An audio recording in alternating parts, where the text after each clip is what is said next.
স্বামী স্ত্রী দুজনেই যদি জান্নাতে যায় তাহলে তারা কি এক জান্নাতে থাকবে নাকি আলাদা জান্নাতে থাকবে? স্বামী স্ত্রী দুজনে যদি জান্নাতে যায়, দুজনকে দুই জান্নাতে দিলে তারা সুখে থাকবে না এক জান্নাত দিলে সুখে থাকবে? কি বলেন? মনে রাখবেন, স্বামী স্ত্রী উভয়ে যদি জান্নাতে যান, আল্লাহ তাআলা উভয়কে একসঙ্গে রাখবেন। শুধু তা নয়, জান্নাতে যে হুররা থাকবেন, এই হুরদের সবার নেতৃত্বে থাকবেন তার স্ত্রী। এখন আপনি বলবেন যে অনেক মহিলা আমাদের কাছে প্রশ্ন করে লিখে দেয়। একবার এক মহিলা লিখেছিলেন যে ভাই, এমন একটা আমল শিখিয়ে দেন যে আমলটা করলে আমার স্বামী জান্নাতে আর যা পাক হুর অন্তত পাবে না।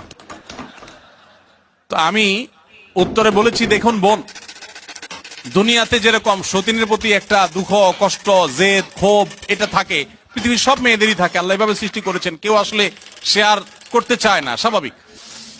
তবে জান্নাতে মানসিকতাটা এরকম থাকবে না। আল্লাহ তাআলা বলেছেন ওয়ানাজা'না মা ফি সুদুরিহিম মিন গিল, জান্নাতে অন্তরের যত হিংসা, হাসাদ এগুলো সব আল্লাহ তাআলা বের করে দিবেন।